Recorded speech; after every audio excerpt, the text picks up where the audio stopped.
My husband and his friends tricked me into giving up my office to turn it into a gaming Denver. I heard him say, "Now she works on the couch like I wanted."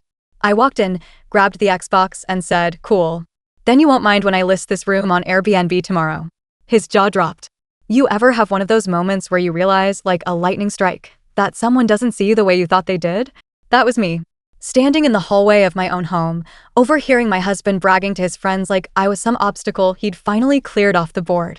I'm Meredith Caldwell, 41 years old, freelance editor working out of my home in Durham, North Carolina. I make my living wrangling messy manuscripts into something people might actually want to read. It's not glamorous. It's a lot of sweatpants and coffee stains and cursing at bad Wi-Fi. But it's mine, my clients, my business, my rules. At least, it used to be. When I met Tyler, he was everything I thought I wanted after a rough divorce a few years back. Easygoing, funny, quick to bring me flowers, just because. He didn't flinch when I told him my career wasn't the kind of job you could explain at dinner parties. He loved that I worked from home. At least, that's what he said. After we got married, we bought a little 2-bedroom craftsman house, cozy, creaky floors, the smell of sawdust baked into the walls. It needed work. It needed love. It needed us. We made a deal. The second bedroom would be mine, my office.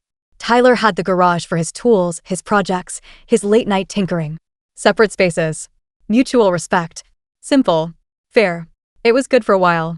Tyler spent evenings banging around in the garage, making shelves we didn't need or fixing things that weren't broken. I spent my days editing articles, planning workshops, answering emails in peace. No drama. No tension. Just life. Until it wasn't. It started with small comments. Do you really need a whole room just for your laptop? You could work anywhere, right? Isn't that the point of freelancing? Wouldn't it be nice to have a hangout space? I shrugged them off. Brushed them away like gnats. Because Tyler was a good guy. Right? He loved me. Supported me. Right? One weekend, he suggested we rearrange some things. Just to make it more comfortable, he said. I agreed. Trusting. Naive. I came home from the grocery store to find him and his 3 best friends, Chase, Matt, and Owen, hauling in a massive sectional couch, a giant flat-screen TV, and boxes of video game consoles. My desk? Shoved into the living room. Crammed between the couch and the window like an afterthought. I stood there, bags of groceries cutting into my hands, heart sinking into my stomach. Surprise, Tyler said, grinning like a kid who didn't know he'd just smashed my sandcastle. I set the bags down carefully, walked slowly into the living room. My office, my sanctuary, gone. Just like that. I opened my mouth, closed it. Because what do you even say to that? Later that night, I heard them laughing in the new den while I sat on the couch, laptop burning my thighs, trying to edit a client's book about grief and loss while they shouted over Call of Duty. And then I heard it. Tyler's voice. Clear as a bell. Now she works on the couch like I wanted. The words hit me like a punch. Small. Sharp. Mean. I sat there for a second, frozen. Laptop balanced on my knees, cursor blinking. Blink. Blink. Blink. And then something in me snapped. Not loudly. Not dramatically. Just a clean, quiet break. The kind you don't take back together. I stood up, walked into the gaming den. Tyler looked up, surprised. Hey, babe, want to? I cut him off. Walked over to the console. Unplugged the Xbox with one smooth motion. Held it in my hands like it was a loaded weapon. Smiled sweetly. And said, cool. Then you won't mind when I list this room on Airbnb tomorrow. The look on his face? Priceless. Absolutely. Freaking priceless. You don't ever walk into your house expecting to lose it, but that's what happened. And the worst part? It didn't even happen all at once. It happened in little pieces, like someone quietly stealing your furniture while you weren't looking. I'm Meredith Caldwell, 41, freelance editor, homebody by nature, living in Durham, North Carolina, the part with the old brick sidewalks and creaky houses that smell like history. I loved my life. Loved my little world. The one I built with both hands after my first marriage crumbled like wet newspaper. When I met Tyler, he felt like a fresh page. He wasn't loud. Wasn't pushy. He laughed easy, touched my back when we crossed streets, always remembered my coffee order. The kind of man who made you think, maybe the second time's the charm. When we bought the house, that crooked little craftsman with the sagging porch and the windows that didn't quite shut, it felt like starting over. We walked through it together, making promises. This'll be the office, I said, standing in the second bedroom. Tyler nodded. Smiled. Yeah, he said. Your space. We shook on it. Half joking, half dead serious. For a while, it was good. Tyler fiddled in the garage. I worked in the office, editing manuscripts, drafting client emails, running my little one-woman empire in yoga pants and messy buns. It worked. Until it didn't. It started with Tyler's friends. Chase and Matt and Owen. Over a few beers one night, someone joked about how cool it would be to have a man cave. I laughed. Didn't think anything of it. Then came the comments. You're always locked away in there. Don't you want to hang out with us? Why not move your stuff to the living room? It's cozy. At first, it was teasing. Then it was hinting. Then it was pressure. One Saturday afternoon, Tyler brought it up while we were grocery shopping. Casual. Offhand. We should make better use of the space, he said, tossing a six-pack into the cart. I stared at him. My office is better use, I said. He shrugged, like it wasn't a big deal. I should have seen it coming. I should have listened to the voice in my gut telling me to stand firm. But love makes you stupid sometimes. And I loved him. Or at least, I thought I did. The day it happened, I was out running errands.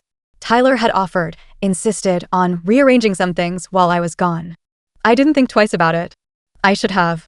When I got home, the first thing I noticed was the noise. Loud music. Louder laughter. I stepped inside, arms full of grocery bags. Stopped dead in the doorway. The office was gone. My desk? Pushed into the corner of the living room like an afterthought. The office now had a massive leather sectional. A giant flat screen mounted on the wall.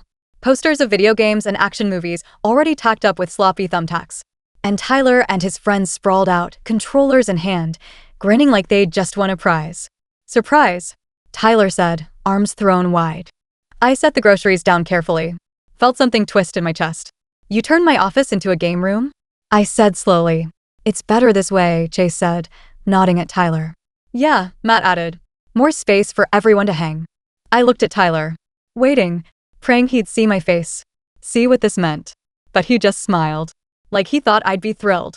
Later that night, while I sat crammed onto the living room couch with my laptop digging into my thighs, trying to meet a deadline, I heard it. Tyler's voice, floating through the house. Confident. Smug. Now she works on the couch like I wanted. The words hit me like a slap. Small. Sharp. Casual. Like I was a piece of furniture he'd finally shoved into the right spot. I closed my laptop slowly. Stood up. Walked into the new den. Tyler looked up, surprised. Hey, babe, wanna play around? I walked straight past him. To the Xbox. Unplugged it in one smooth move. Held it up. Felt the weight of it. Felt the weight of everything. And smiled. Cool, I said, sweet and calm. Then you won't mind when I list this room on Airbnb tomorrow. Silence. Complete. Total. Silence. Chase actually choked on his beer. Matt's eyes went wide. Owen muttered, oh damn. Tyler just stared at me. Mouth open. Like he didn't recognize the woman standing there anymore. Good. Because she wasn't the woman he thought he married. Not anymore. For a moment, nobody said a word. Tyler stared at me, his controller slipping from his hand and clattering to the floor. Meredith, he said, standing up slowly, like he was approaching a wild animal he wasn't sure he could calm. Babe, come on. It was a joke. I tilted my head slightly. A joke, I said, voice calm, deadly calm. He chuckled weakly, running a hand through his hair. Yeah, you know, he gestured vaguely at his friends, who were now pretending to be very interested in their phones and the floor, just messing around.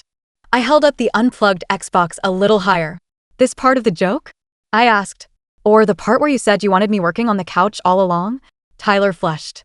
I didn't mean it like that, he said quickly. How did you mean it? I asked, genuine curiosity in my voice. Because I was dying to know how I finally got my wife to work on the couch like I wanted could possibly be twisted into something sweet.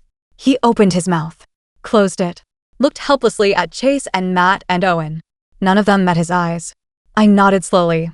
That's what I thought, I said. I turned, Xbox still in hand, and walked upstairs. I could hear Tyler following, muttering my name under his breath, trying to catch up. In the bedroom, I set the Xbox down on the dresser and started pulling a duffel bag from under the bed.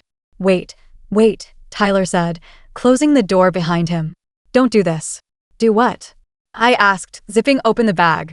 Come on, he said, his voice edging toward panic now. It's not a big deal. It's just a room. I froze. Straightened up slowly. Turned to face him. A room, I repeated. He nodded eagerly, thinking he was making headway. Yeah, Babe, just a room. You can work anywhere. You always say you love being flexible, right? I stared at him. Really stared. Saw him for the first time without the rose-colored glasses. Tyler didn't love me because I was strong. He loved me because he thought he could bend me without breaking me. And when he finally broke something, he expected me to patch it up and pretend it was fine. You don't get it, I said, my voice low and steady. It's not about the room. He frowned. Then what? I let out a slow breath. It's about respect, I said. It's about how you don't think twice about making decisions that affect me without even asking. He opened his mouth to argue, but I held up a hand. I gave you that space because I trusted you, I said. And you turned it into a joke. He sank onto the edge of the bed, head in his hands. I didn't mean to hurt you, he mumbled. I believed him. In the way you believe a kid who says they didn't mean to break the vase they were told not to touch. Good intentions don't fix shattered things. I know, I said softly. But you did. And sometimes that's all there is. I packed that night. Slowly, carefully. Tyler tried to talk. Tried to promise. Tried to rewind time with words. But there are no words for certain kinds of hurt. No undoing once you've seen the truth. When I zipped the bag closed, he reached for me. Please, he said, his voice breaking. I shook my head. I need space, I said. Real space. Not just a corner of a room. Not just a sliver of consideration. Real space. For myself. I picked up the Xbox on my way out. Because if they were so eager to take my office, the least they could do was lose something in return. The night air was cool against my skin as I walked out to my car. The duffel bag slung over one shoulder, the Xbox tucked under the other arm like a trophy. I tossed both into the back seat, slid behind the wheel, and just sat there for a second. Hands on the steering wheel. Breathing. In. Out. In again. Behind me, the house stayed dark. No one came running after me. No grand apologies in the driveway. Just a cold, quiet house full of people who thought a gaming console was more important than the woman who paid half the mortgage. I didn't cry. I thought maybe I would. But I didn't. The sadness had dried up somewhere between hearing Tyler laugh about me like I was a piece of furniture and packing my life into a single bag. Now there was just a strange, calm certainty. I pulled out of the driveway. Didn't look back. Didn't need to. I crashed at my friend Haley's place that night. She opened the door in her pajamas, saw my face, and just stepped aside without asking a single question. Handed me a spare toothbrush. Made a bed on her pull-out couch. Left me alone until morning.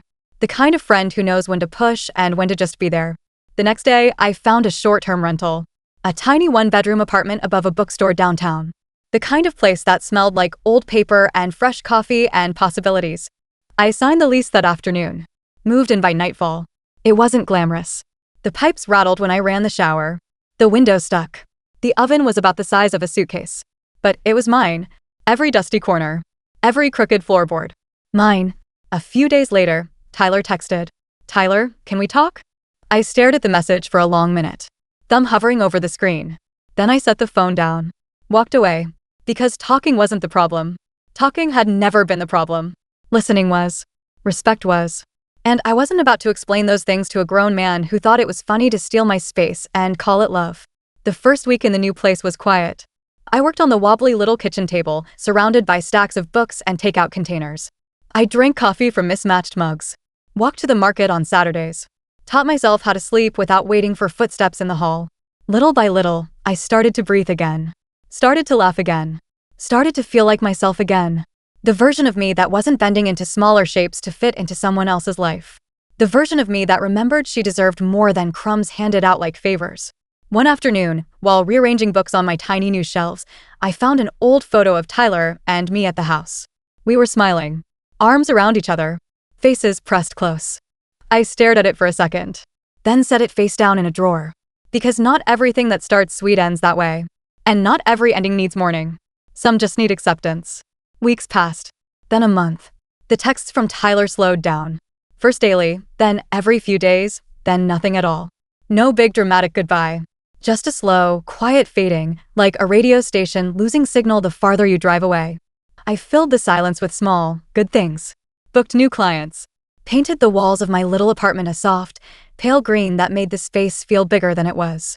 Started volunteering a few hours a week at the bookstore downstairs, mostly just shelving dusty paperbacks and sneaking chapters between shifts. Some nights, lying in bed, I thought about the house. About the life I thought I had.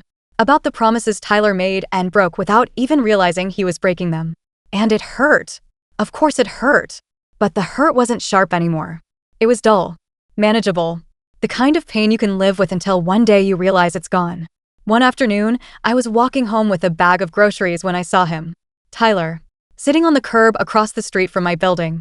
Hunched over, elbows resting on his knees, staring at the ground like it held answers he couldn't find. For a second, I froze. Grocery bag swinging from my wrist. He looked up. Saw me. Stood up quickly, brushing his hands on his jeans. Meredith, he said, crossing the street fast, like he was afraid I might vanish. I stayed where I was. Let him come to me. Hey, he said, stopping a few feet away. He looked different. Tired. Messy. The confident shine he always wore dulled down to something more raw, more real. I've been trying to figure out what to say, he said, stuffing his hands into his jacket pockets. You said plenty, I said, voice calm. He winced. I know. I was stupid. I shrugged. Maybe. He swallowed hard. I miss you. I nodded slowly. I know. He waited, like he thought maybe I'd say it back. But I didn't. Because missing someone isn't the same as changing for them. I moved out, he said after a moment. The guys, they kinda took over the house. It didn't feel like home without you. I shifted the grocery bag in my hand. I'm sorry for that, he added quickly. I looked at him for a long second. Really looked. At the man who thought love meant never having to think about how his choices affected me. At the man who finally realized he wasn't the center of the world. Tyler, I said quietly, you didn't lose the house because I left. He frowned. You lost it the minute you made it clear it wasn't mine too. He stood there, blinking. Trying to find the right words. Trying to find a way back. I smiled, small, soft, kind. But final. I hope you figure it out, I said. Then I stepped past him. Walked into my building without looking back. Because some doors you don't close with anger. Some you close with peace. And once they're shut, you don't open them again. The elevator ride up to my apartment was quiet. I set the groceries down carefully once I got inside, feeling the weight of the conversation settle around me. It wasn't sadness. Not really. It was more like relief. Relief that I hadn't folded. Relief that I hadn't said I miss you too just because it was easier. Relief that I didn't need to make myself small to be loved. That night, I sat on the floor of my little living room, unpacking groceries, a glass of cheap wine next to me. Fred the cactus sat proudly on the windowsill. The fairy lights I'd strung around the room glowed soft and warm.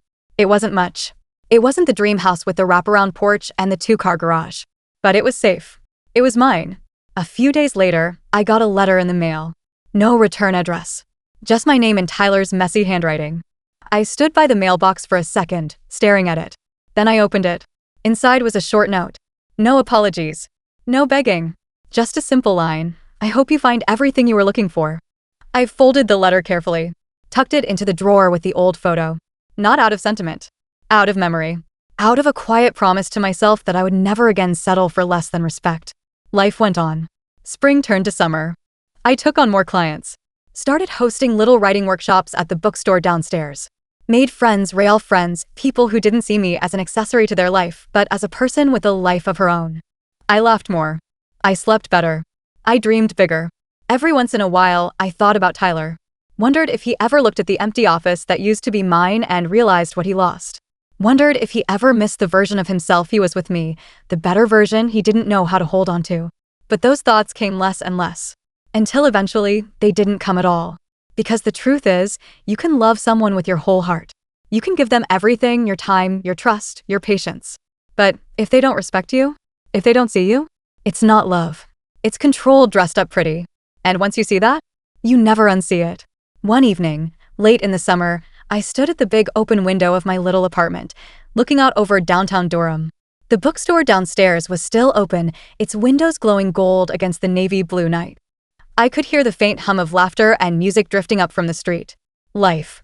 Messy. Loud. Beautiful life. I sipped my coffee, lukewarm now, and thought about how far I had come without even noticing.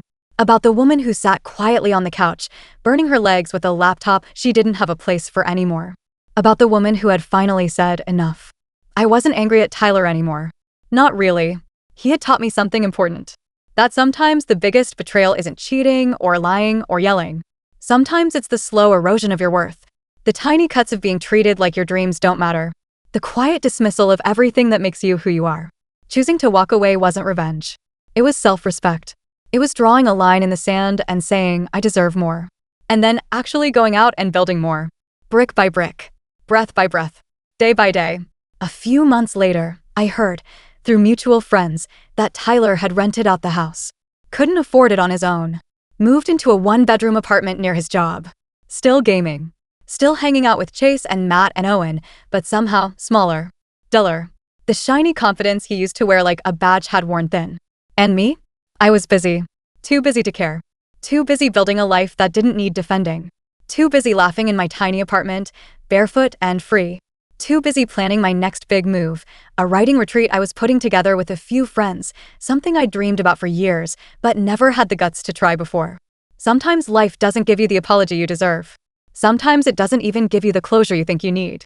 Sometimes the only real closure is standing in the middle of your own life, realizing you're happier than you ever thought possible without the people who tried to make you small. I set my coffee cup down, turned off the lights, crawled into my messy, wonderful bed, and slept like a woman who knew she chose herself. Every single time.